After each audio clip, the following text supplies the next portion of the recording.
life.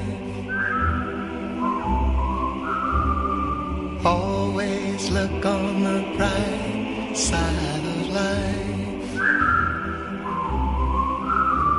Some things in life are bad, they can really make you mad. Other things just make you swear and curse. When you're chewing on life's gristle, don't grumble, give a whistle. This'll help things turn out for the best. Always look on the bright side of life. Always look on the right side of life. If life seems jolly rotten, there's something you've forgotten, and that's to laugh and smile and dance and sing. When you're feeling in the dumps, don't be silly chumps. Just purse your lips and whistle, that's the thing. So always look on the bright side of death. Just before you draw your terminal breath. Life's a counterfeit when you look at it. Life's a laugh and death's the joke, it's true. You see, it's all a show, keep them laughing as you go. Just remember the last laugh is on you. Always look on the bright side of life. Always look on the right side of life. Always look on the bright side of life.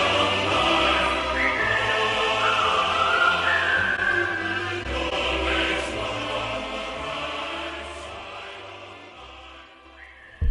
Hey, how are you? We're supposed to have two guests on today. One canceled and the other didn't show up. But hey, what the hey? You know, they might show up anyways. That gives us some time to talk about. Guess what? Hey, I'm running for Hillsborough County Commissioner against Tony Pappas. I wanted to run against her in 2016 and 2018, but you know. She was considered unassailable, you know, a person that was untouchable, kind of like Ted Gatsas before Joyce Craig knocked him off. And it was like, why bother to vote? Why bother to run? It's futile. In 2016, I ran for county treasurer instead.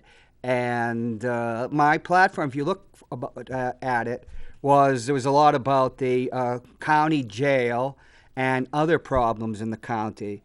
But 2018, I was going to run, but because of Ted Gatsas's lawsuit against me, which I have right here, by the way, the decision, and I have PTSD, and that really affected me quite negatively, as something like that many whistleblowers get PTSD, and which then affect the effects of PTSD, which will be used to undermine them. That's pretty well established. But Tony Pappas was going to run 2018, but I just could not face, going up in an election. And so nobody else signed up because, she's unassailable. So she, got the Democratic nomination too. Because if you're a member of a party and nobody's going to run against you, and nobody that year in 2018, no Democrat ran for a Register of Deeds. So Ed Sapienza, who was a Democrat but had changed to Republican, won the Republican nomination, got 10 people to write in on the Democratic side, which Tony Pappas, there were write-ins for her. So you get both nominations. I was down in Nashua a couple days ago, and people think Tony Pappas is actually a Democrat down there. And so I didn't run that time. This time, they always put something called like a place keeper or something to run. And I figured why not? You know, I might be able to use it as an educational platform, although I found out last year, running for alderman at large, that it is pretty impossible to use any type of campaign or anything here in Manchester to educate anybody about anything. And that probably includes this show, because people in Manchester just don't want to know. You know, I have been since 2013 like lobbying for a human rights commission. I called it a civil rights commission. One of the few real liberals in the city who was lobbying suggested I change it to human rights commission. And you probably know that we have no human rights commission. Even Lewiston, Maine, which we won't get into Lewiston, Maine, but they had a mayor that was even worse than Ted Gatz's, and they had a problem. Oh my God, look at this. You can see I don't support Trump. I clean the place up. Well, even Lewiston, Maine had a human rights commission, which I modeled a proposal for a human rights commission on that one. By the way, we have a human rights commission in New Hampshire. It was started in 1977, the year I was graduated from West High School. I'll bring you on in just a second. And you know how many decisions it's had? 5 in all those years on racial problems. 5 in 43 years. So, well, I put myself up against Tony. I came out 1,271 votes ahead of her, won 10 wards, including Ward 4, did well in 6, almost, I didn't do well in my sister's home ward of 8.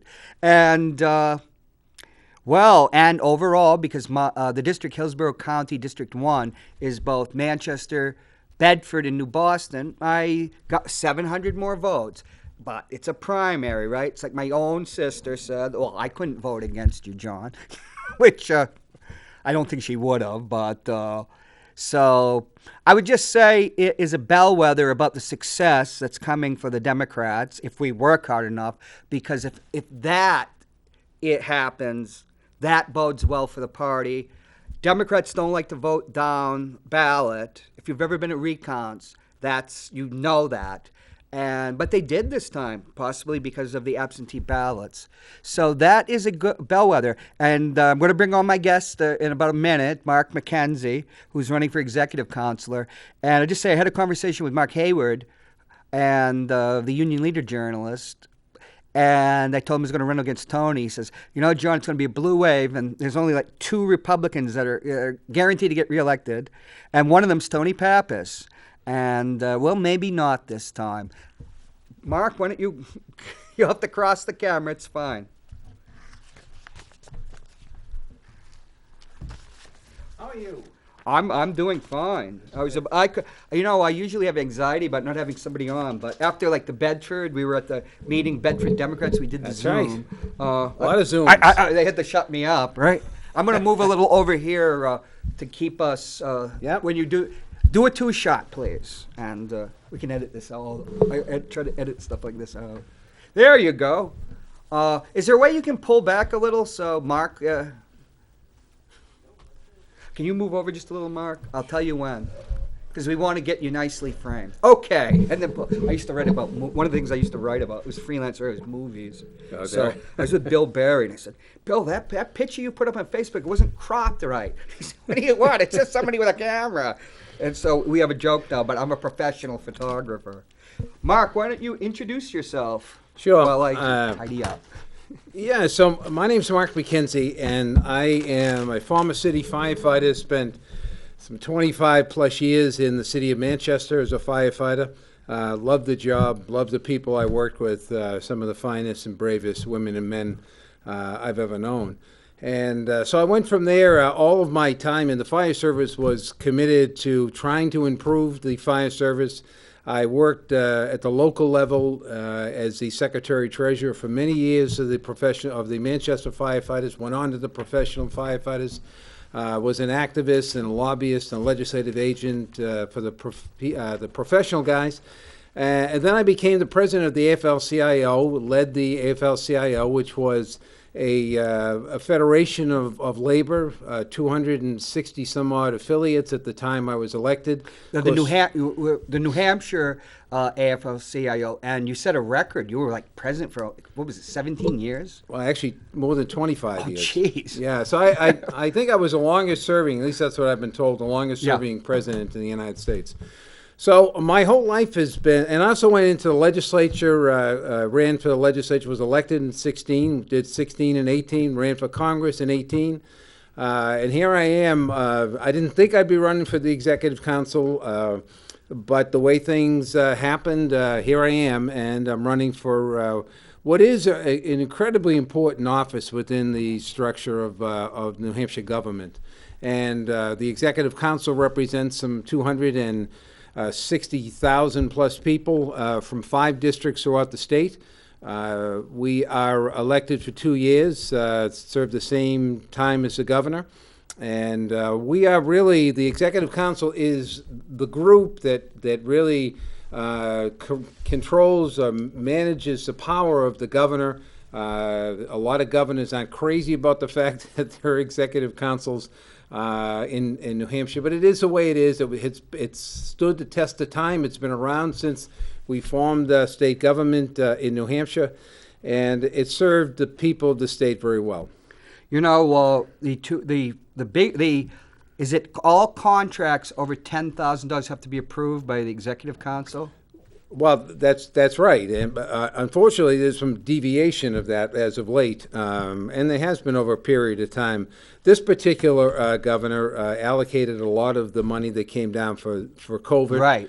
A lot of that was, just allocated. There weren't any bids processed, and then there are sole source contracts, which.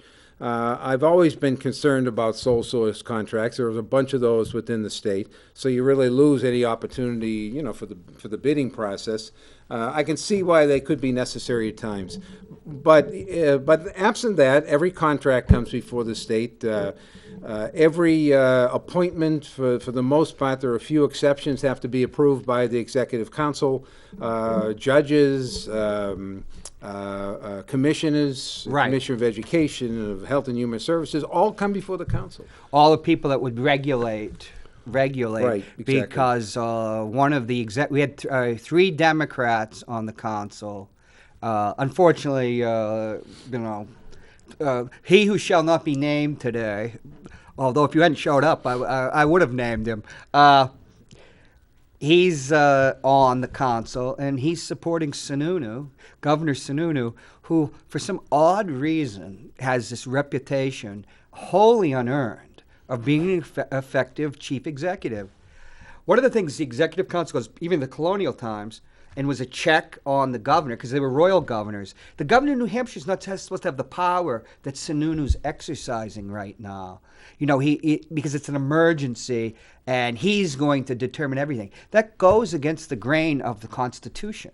And I know there was litigation over that, but... it's not over. I mean, that Right. whole issue is not over, and, the judge left that door open. So I think there's some validity to that, whether or not the governor has the authority to act kind of unilaterally and just disperse monies. And I think that though I haven't studied the Constitution end to end and all of the information that goes with it and all the history of it.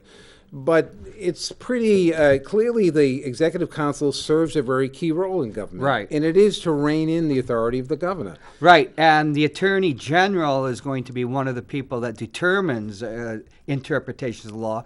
And we have an Attorney General appointed by Sununu, who tried to put him as the Chief Justice of the New Hampshire Supreme Court, which is only 5 people. That was like 16 or 17 months ago. He was rejected because he had never had any judicial experience, and nobody had ever been appointed that wasn't a judge as Chief Justice of the Supreme Court for over 100 years. And then Sununu refused to appoint, to make another appointment, which I can't think of any state, and I used to be a legal editor. I was an editor of legal texts, books, monographs in New York for Oxford University Press, the biggest publisher. And so I can't think of anything, and I can't think of anybody that knows a similar situation, unless you go back to colonial times or like right after when things were created and things were being worked out. To leave the Supreme Court for over a year with only 4 justices, and that the court system has been under attack for years. We're the last state to incorporate the judiciary into the Constitution. That came from the '64 Constitutional Convention. And the right-wingers, we're going to call them that, like let's say the free staters who have managed to accrue so much power out of proportion to how many there are, they still claim that the Chief Justice doesn't really have the ability to regulate the courts. It should be with the general court. And for somebody that was gone for 30 years and comes back, it's like, they're having an argument like this? And that impacts like Claremont 1 and 2, the two decisions. Yeah, and it affects school funding. Well, I mean, affects Manchester. It affects Manchester. It affects a whole host of things. And I will. I don't know the person you're talking about. Yeah. I hear. I was here with Bob Backus. He has a lot of respect for Mr. McDonald. But I think as an executive council, my responsibility is to listen to the evidence, make a decision based on what comes before us, and that's what I'll do, regardless of what position it is within the state. But let me say one thing that is, I think, important to note about judges in general, is that the law is not static. The law is very dynamic in and of itself. And there are lots of decisions that will be made. You talk about interpretations. They are to it. But and that is, there's a whole history of that in the U.S. Supreme Court and in courts all over the country. So when somebody says, well, I'll follow the law, well, I understand that. I understand that concept. But the law is changing all the time. And as a justice, you have some influence on that process. Mark, once again, here was a legal editor. The British Constitution is unwritten. The British Constitution is the law as it's being interpreted by judges. That's the law. And you'll always hear the people that say, oh, I'm going to the Constitution that was written. Well, does that mean like African Americans are just 3/5 of a person? I mean, the Constitution is just not our written U.S. Constitution, which is like a template. And particularly the Bill of Rights is so important. But that changes too, who's on the court. And that's a major issue in the presidential campaign. But it's also, why would it not be? Why would we be so concerned about the the Supreme Court of the United States if that wasn't exactly the case? Right. I mean, let's acknowledge that and understand that there are people who are put in those positions for specific reasons, and that's not to say that they can't exercise judgment and be able to to discern and interpret the law. I don't think we should prejudge them, but there is people who come to that position with a predetermined, set of ideas and the way that they want things to proceed. I think you got to be really careful about that. See, the thing about McDonald wasn't Attorney General McDonald wasn't his competence as a lawyer; it was his lack of experience as a judge, and to be. If it was associate justice, but not, but making him the chief justice, that was a sticking point. Well, I also think there was a fair amount of pushback from some organizations in the state as well, in terms of, some of the things apparently that he may have said, or positions he might have taken. Because he's been in politics a long time, and and so I think all of that comes into play. That said, as an executive counselor, I'll say this again: I will look at every nomination, I will examine it, and I'll make a decision, to the best of my ability, based on the information in front of me. Yeah, and the last thing, constitutional law is a living thing, just like the British Constitution. Absolutely, sure. That is our tradition. Canada, Australia, and the countries considered to have the best legal systems. And, labor law is so critical, too. We all got laid off in California after the recession. There's a big recession, with Silicon Valley, the dot-com bubble. And there was the Plant Closing Act. But then, Bush is handed the presidency by the Supreme Court. So NLRB changes. So they ruled that because we were dealing with electronic, digital information, we didn't create a product. We actually did. It went out on CDs, but it was just a technicality to deny us. Right. And so all these people that were displaced, and this was 4 years after it happened, it finally went through. It affected us. Now, when they closed the last shoe shop here in New Hampshire, there was a similar law that went to the NLRB, and they found out that because the imports of Italian shoes, remember that? I remember as a kid, they just were overwhelming, and they overwhelmed our industry here, and they closed down. And those people got compensation for being shut down by unfair competition. Well, there's also a state, law as well, which I Yeah. worked on for a number of years, and were able to successfully pass it. The number is a little bit higher than the feds. I think the feds are at 50. I think the state law is at 100. But there is plant closing legislation, and we've seen it put into place over the course of the years. I've seen instances where employers, and in fact, there was a place right across the street, I think, from the AFL-CIO many years, not that long ago, but the employees showed up one day, the place was closed. Yeah. And what do you do about their insurance? In fact, this happened in Bedford too, as a matter of fact, if I can remember correctly. But where's their health insurance? What happened to their vacation time? What happened to their 401ks or whatever savings they might have accumulated under the company programs? And I to his credit, George Kapatis did a good job. George went in there as the employment security guy. I think that's what he was doing, not the DOL at the time, but he went in and he was in the DOL, took care of that, and actually went after those people and enforced the law.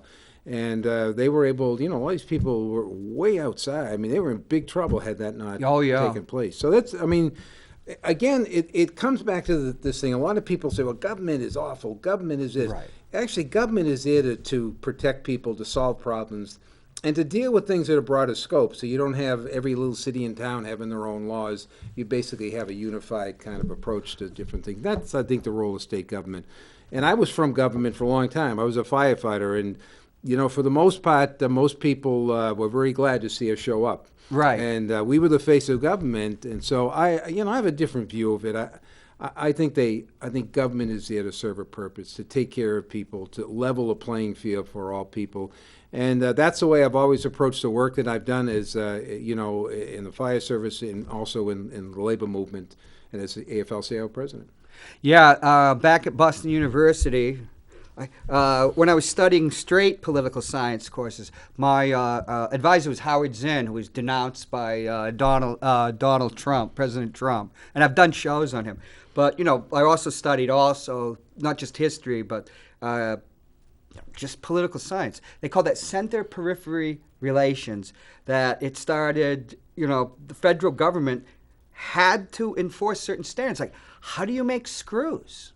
They have to be standard. What about headlights on cars? Because in the old day, everybody had all sorts of things. Sure. And by rationalizing the regulation of just simple things that people take for granted, it promoted the efficiency of the economy. Exactly. And we see now with the anti-regulatory fever, you're a few years older than me, but not much. I'm 60. When I was a kid, those cars, I was down in Litchfield, the Democrats. The head of the Litchfield Democrats, her husband had a '63 Pontiac. It's like, oh my God, it's like heaven. He'd strip, just put the new engine and everything. But in 1964, General Motors was like the powerhouse, and American cars were the standard. The Cadillacs were considered better than Mercedes. And here's a country that just dominated the economy and the world and everything, not just from finance, but machine tools, automobiles, and now we've got this. We can't even make a fiber mask, We can't even get that. Yeah, out. we have to buy that from another country. Right, and it's what happened to you have to have somebody's gut. There's got to be something there to rationalize things, or you have anarchy, which has really hurt us in this COVID crisis. Well, and I think there is another side to that too, right? I mean, I think that the American public and for a long time we looked for union-made products. We used to have a whole department within the AFL-CIO, union-made. I don't know where that is these days, but certainly, people can look at where the product is coming from. The problem they're having today, I think, is it's the less and less availability of American-made products. So Yeah, when they're- you go looking for TVs or VCRs, or They're all gone. That's gone all long this, ago. all the electronics are all Yeah. made out of the other part of the world. So I think that becomes more difficult. That said, I think we have a responsibility as a country and as the people of the United States to make sure that other people aren't exploited to our benefit. So Yeah. there's a reason why you can get that phone for for $100 at a $200. It's because the people that make it are getting nothing. They're getting paid anything. So we got to be willing to step up as well. It's funny, being my father was half Yankee and he Whittemore, and if you go down to Litchfield, it's like Hopwood, Whittemore. They just sold the Hopwood land to a friend of mine. I was down with Donna Susi in Litchfield, introducing her to people because my family had been there, but my father, the Depression eventually brought them up here. And so when he was 6 years old, so Litchfield was like always the Eden that they lost because he was in a cottage on the Hopwood land and everything. And Donna Susi and I are down there, and I'm introducing her to people. And suddenly somebody comes up, "Oh, you're John Hopwood, aren't you?" Here's Donna Susi, the senator and everything. And then she says, "You mean there's a Hopwood land?" And a friend of mine just bought it. It's going to turn into a winery. I didn't have the money. Well, that'd be kinda cool.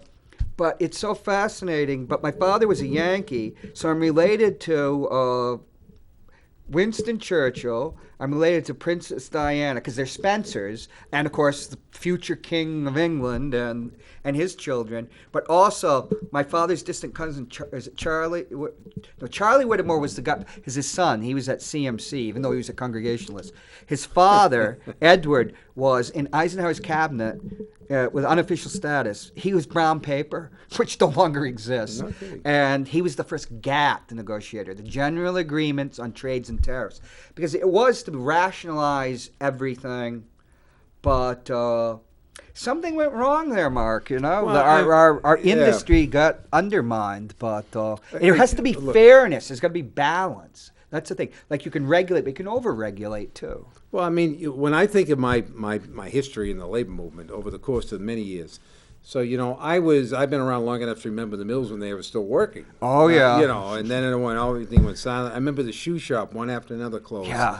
The ones on the west side all closed down. The last one that it held out was the one over at on the west side. They were still working for a while, but for the most part. Manchester Knitted Fashion, I think, was the last mill that was down across Canal Street over by the ball field. And everything just closed down. So then paper went, and the North Country the paper mills all closed down. Oh my, yeah. So I mean, when I think I first got in the labor movement, I remember affiliating the paper workers, and we brought in 3,000 or 4,000 people at once from the paper workers. So that's not. That's not all that long ago, and we were doing a lot of manufacturing here. Oh, I remember 1971. My parents were separated. My father came to get my brother and I. I was in 7th grade. It was 71, so I was in the just graduated from the 6th grade. So I was in the 7th grade. My brother was in the 8th grade. We're going down 95. When you went down 95 to 1971, folks, you couldn't believe the pollution. And New Jersey, I'm colorblind, thank God. Look at the colors of that. I can see some of them, but not all of them. I guess it was like mustard, and it smelled. Yeah. That EPA, talking about regulation, and Nixon helped implement that because, Republicans, even Nixon with all his faults, was intelligent and rational. But we went down there, and he says he waited for a big surprise. We're in driving through North Carolina. Look to the right, Wambuck Mills. In a new tin place, a green field.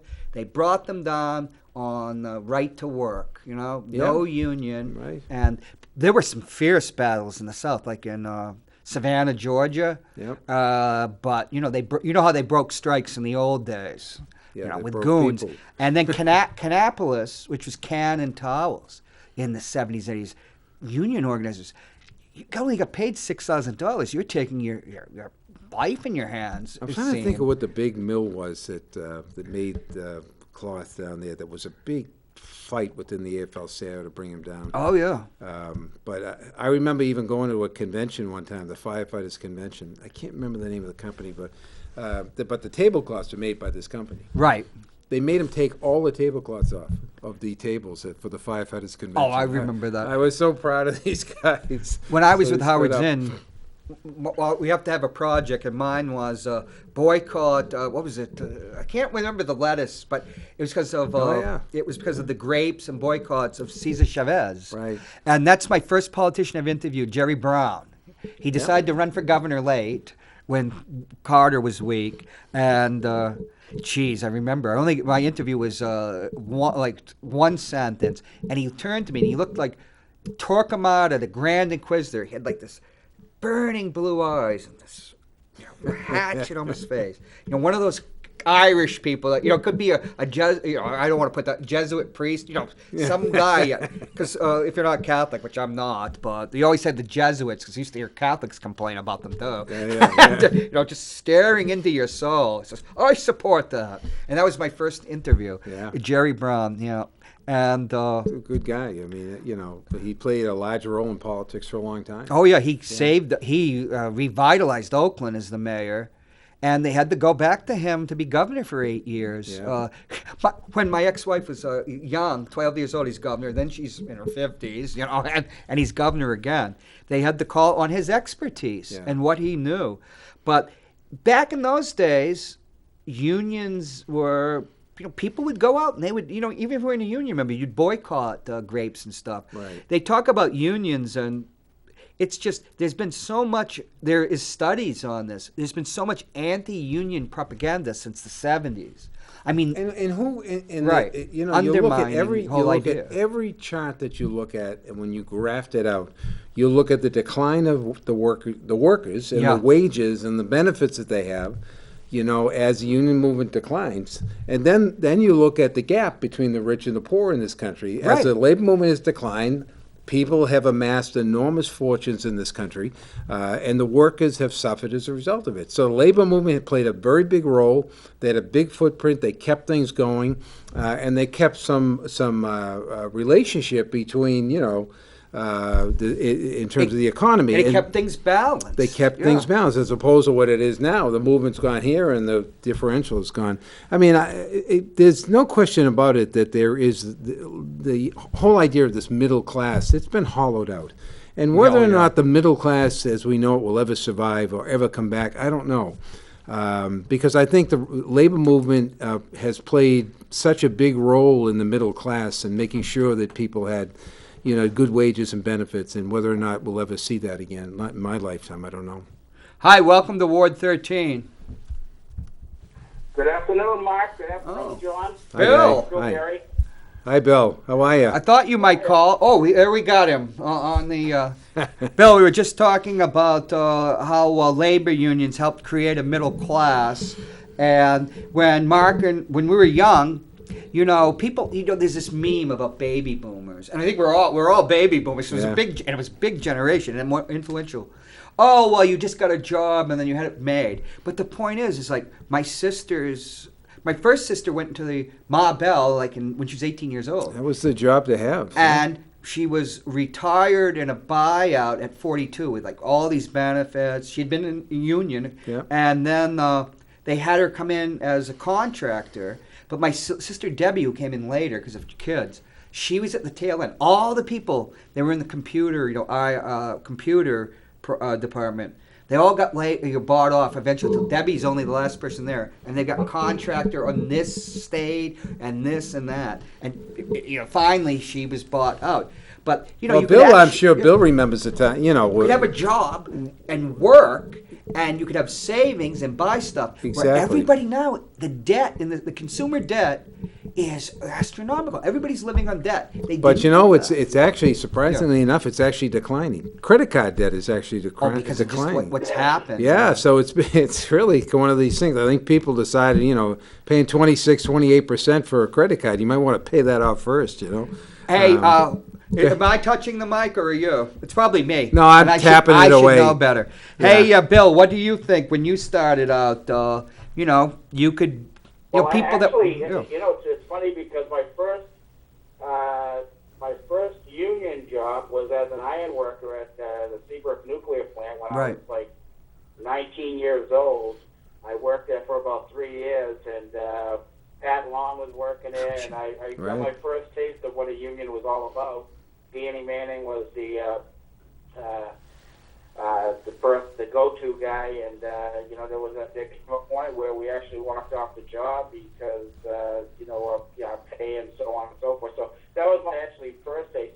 But one thing in reference to me, here I am running for sheriff, and for anyone that says the unions are no good and this and that, well, you know what? Put yourself in my shoes, because back in 1993, a new sheriff took office, and in 94, when he actually took office in 94, he actually fired a bunch of us that didn't support him, and I was the chapter chairperson of the union at the sheriff's office, and we worked like hell to get it. They honestly thought we were going to go through the grievance procedure, and they thought they had us.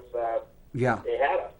And what we did was, and Jim Craig actually represented us, AFSCME, and we actually bypassed the grievance, and we went directly to federal court, because everyone that was fired, it was because we didn't support him in the election.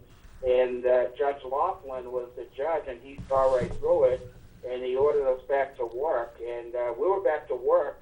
It was probably one of the quickest things that ever happened, especially when you're dealing with the court system, for us to get it in and out of the court within a couple of weeks. I was on the phone with Jim Craig till midnight the night before the hearing, and we were well prepared, and so we had all our ducks lined up, and it worked. I mean, we got our jobs back, and ironically, the people that the new sheriff thought were his buddies and stuff didn't work out as well as the guys that he actually got rid of, because we ended up, including myself, in higher positions within the sheriff's office. I remember that, Bill, actually. Just like a history lesson here. We've got, I remember that very well. What was the fireman like before the strike? What was it? I think I was 1978. I was down at BU at that point. Right. I hear that being a firefighter was not exactly. It was tough, the hours and the pay. Well, I mean, you And the talk to safety. Bill, too. I mean, he's been in law enforcement for years. I mean, all of those jobs were lousy. I mean, I left a job in Boston at the time. I was making, I think, $125. I came to Manchester for $100 or $105 when I first got on the fire department. My mother thought it was crazy. Number one, for moving out of Everett, Mass., and then secondly, for taking a job for less money. It turned out okay for me over the years, but I think let Bill talk about this. I think that public employees have had to fight for everything. Right. I would like to think that they gave it to us because they thought we were great people, but the reality is that's not what happens generally. Is you have to take it and fight hard for it, and then fight to hang on to it, which is where we're at now. So. Right, and then it sets a wage scale, not just public employee unions, but possibly that too, because then you're competing. That will raise the wages of other people in the private sector. Non-union workers, like you were saying, always benefit. The wages go up. Well, and I think I think the biggest contribution I made was not as much as wages but lowering the hours, because we used to work 48, we loaded to 42. And when you think you put that together over a 25 or 30, 35-year career, working 6 less hours a week on a much better schedule, it was a tremendous bonus and benefit for firefighters. So that's what I'm most proud of. A lot of firefighters on the job don't even remember those days, but I do. But Bill, let's, we want to give you the opportunity here to talk about your campaign and stuff. Well, thank you, Mark. It's going well. I mean, it's a different type of campaigning, as you well know. I mean, we were both on the Bedford Democrats Zoom meeting the other night, and I've done quite a few Zoom meetings because I'm running countywide. So it's very, very difficult. Even when the COVID wasn't around, I mean, it's so hard unless you raise a boatload of money to run. Especially when you're running for a county position. And I've seen the numbers over the years, so I'm familiar with, you just hope and pray that the Democrats vote down the ticket. And now I'm not just depending on the Democrats. I want the undeclared, and I also want the Republicans to vote my way. But unfortunately, in the past, it just shows that if people even go down to the bottom of the ticket, which are the county races, if they even go down that far, it's just lost so much momentum getting down to that point. I've seen in the past where the top of the ticket down to the bottom, we lose like 20,000 votes in a big election like this. And it's sad because, I've got to give the Republicans credit. They will go down the ticket, and when in doubt, they're going to vote Republican. And the Democrats, and I've said this through all my Zoom meetings, the Democrats just have to trust their candidate. I mean, here we are, we're out there working our tails off to try to get elected and to, work on their behalf. And, they just hope that when they're voting, especially now that we have absentee, there's no excuse. I mean, they've got all the time in the world if they want to research, the candidates that are on the ballot, research them. But at least vote for someone. And you know what? Trust your Democratic candidate. If you're a Democrat, trust your Democratic candidate. If you're, undeclared, do some research, find out who's who. It's really, really important. I didn't just put my name on the ballot, and Mark, we didn't. No. We didn't just put our names on the ballot just because we wanted to fill the ticket. Sure. We did it because we're passionate, and we feel that we're absolutely qualified for that position. And like Mark, I've been in law enforcement for over 34 years. I'm very passionate about it. I work very hard, and I'm going to continue that when I'm elected sheriff. So just trust your candidate, trust the person, do some research, and vote down the ticket because it's so important. Especially when people are working hard. They work very hard to first of all put their name out there, and then to campaign. And this is a very, very difficult type of campaigning because we are going to, depend on social media and things like that, word of mouth. So whatever anyone can do to help. Well, and Bill, Facebook, I'm on Facebook, and Okay, Bill, we need. the message you need signed, you need whatever. Just I need your support. That's what I. And Bill, all of those Zoom meetings we did are on. They are up on the website of many of the town committees, so people can go if they want more information. And let me just say, Bill, you've been in law enforcement a long time. You have quite a career.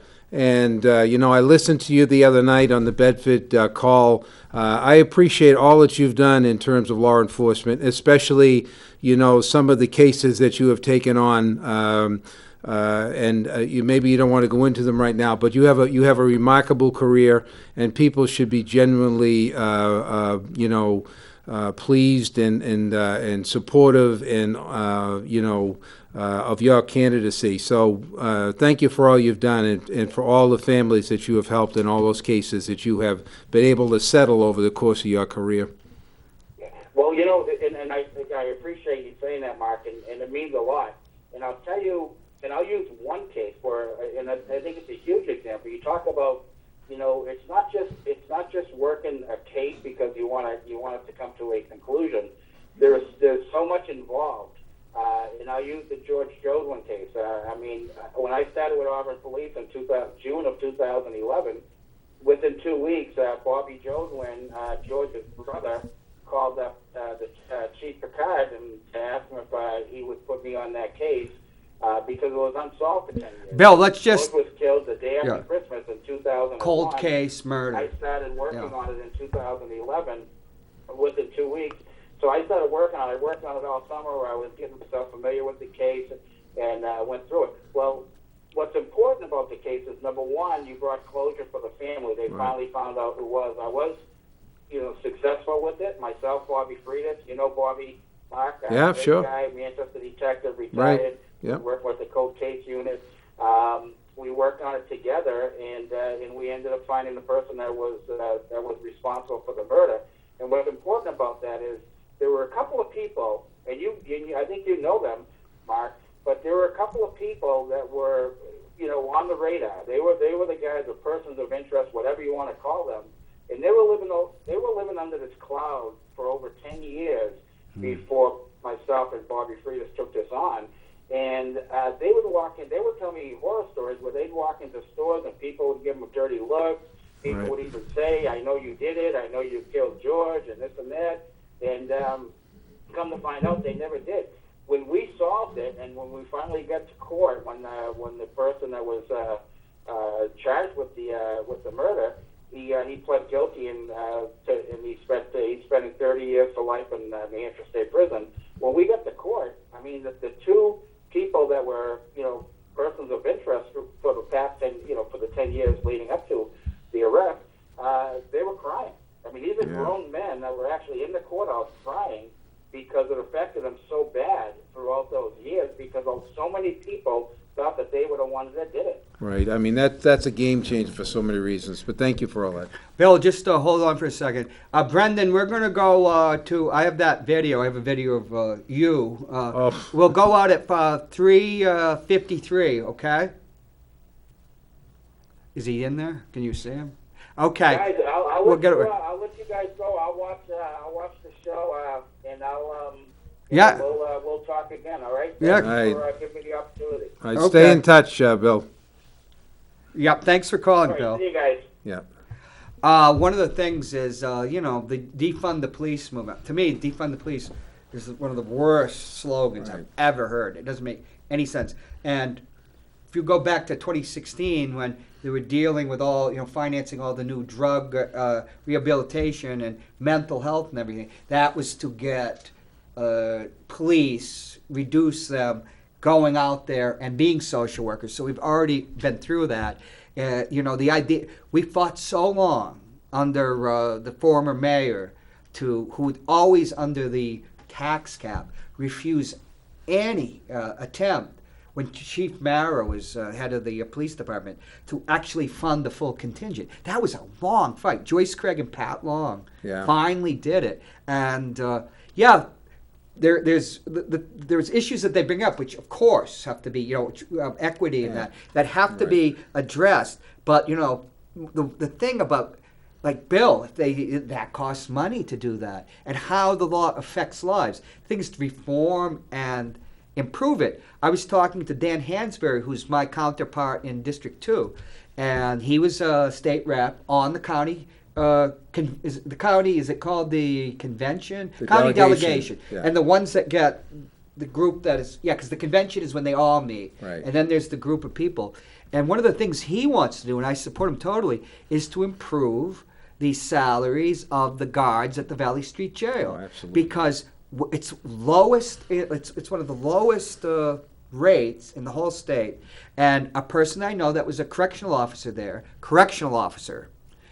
said the problem, underpaid and undertrained. And overworked. Yeah, and a lot, that causes so much trouble, and Well, and I know you want to go, but I no, think, we got 3 minutes, Mark. So, but I think can wind up. I mean, I think that there's a lot of a lot of discussion about how to use resources in law enforcement now, and I think there is a lot of that may make sense. Of course, you got to make sure the police are at the table and they're talking about this. But I think police officers have a very difficult job in the field today.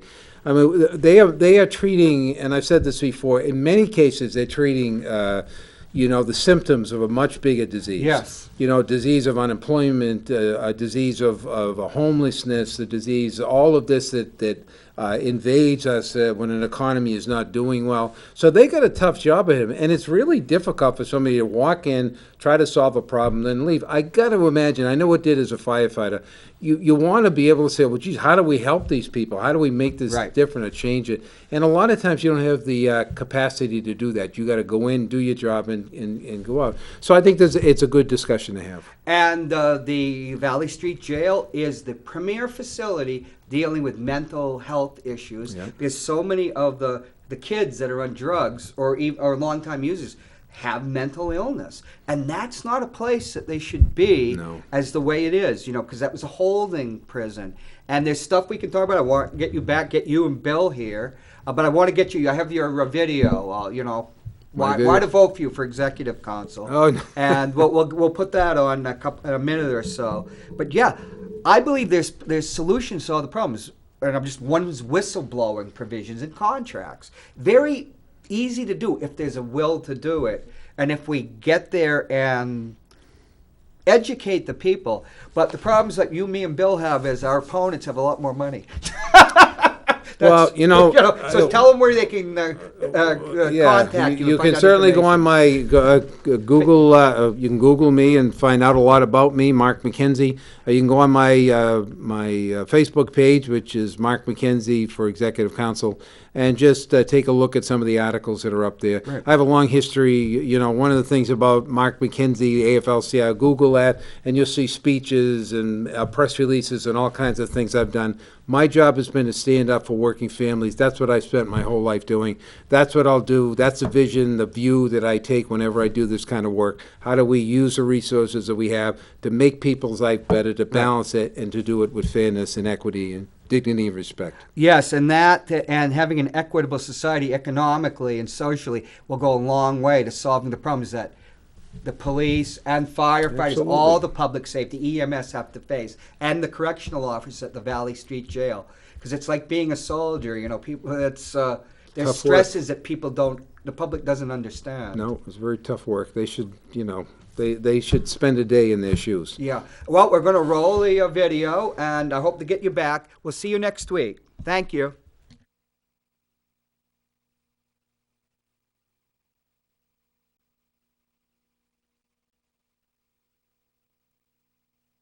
Hi, I'm Mark McKenzie, and I'm a candidate for the Democratic nomination for the Executive Council District 4. The seat is currently held by Ted Gatsas, a Republican from Manchester. I am running to contribute my energy and knowledge and experience to promote accountability and transparency and respect and dignity and ensure the government works for all the people. What we have learned over the past few years, and especially during this corona pandemic, is that who you elect makes a difference. Each of us in this democracy has an inherent responsibility to vet candidates for public office and to ensure people who represent us are there because they believe government has a role to play in improving the lives of each and every one of us. The Executive Council position provides a unique opportunity to carry out that responsibility and reinforce the concept of accountability and transparency. It was established in 1679 and shares executive authority with the governor and has stood the test of time. The Executive Council is elected every 2 years from 5 districts, each representing 263,000 people.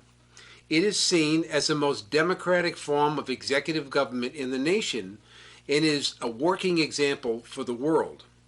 So what does the council do, and why is it important for every citizen of New Hampshire? Here are a few examples. The council is the watchdog over the budget and ensures that the spending is done in accordance with legislative intent. They approve the appointment of judges and commissioners and hundreds of appointments to boards and commissions in the state. They play a key, vital role in improving the state's infrastructure, especially roads and bridges, via the management and the oversight of the state's 10-year highway plan. Now, in terms of my career, it's been one of service to my community and to the citizens of New Hampshire. I grew up in Everett, Mass., and in 1974 I moved to Manchester, New Hampshire and joined the fire department, where I spent the next 27 years and retired as a captain. In 1978, I helped lead a successful strike which increased firefighters' pay and lowered their hours. This action launched my career in the labor movement. I served in leadership of my own local union and also the Professional Firefighters of New Hampshire. In 1990, I took another significant step in my career and was elected as the president of the New Hampshire AFL-CIO, which is the largest multi-union organization in the state. I served for over 25 years and became the longest-serving state federation president in the country. As the president, I represented as many as 35,000 people and have testified hundreds of times at local, state, and national level, advocating benefits for working families. I also served on several boards and commissions in the state, appointed by both Democratic and Republican governors. I am known as a progressive leader and a powerful motivational speaker, and I have participated in progressive campaigns in this state. In addition, as the president, I coordinated Labor's political program, bringing together unions from all over New Hampshire and the region to support Labor-endorsed candidates. While producing a list of my work and accomplishments over a 45-year career would take some time, I feel comfortable saying I've been involved in most reforms in labor law, pension rights, workers' rights, and non-discrimination during my career of 45 years. I served in the House on the Labor Committee from 2016 to 2018 and was a candidate for Congress in 2018 from District 1 and had the opportunity to meet with many of the town committees in that district. I have appeared on TV and radio throughout New Hampshire and the United States, as well as internationally, and would encourage people to Google my name if you're looking to learn more about me. I have an undergraduate degree from Franklin Pierce University and a graduate degree in public administration from the University of New Hampshire. I have 2 sons and 3 grandchildren, and I miss them like crazy during this pandemic event. So if you believe in open government and a system which works for people, I'm asking you for support for the Executive Council. I will show up and stand up for you and help shape a government system which works for all. Together, we can make all the difference. I am Mark McKenzie, and I'm asking for your support. Thank you.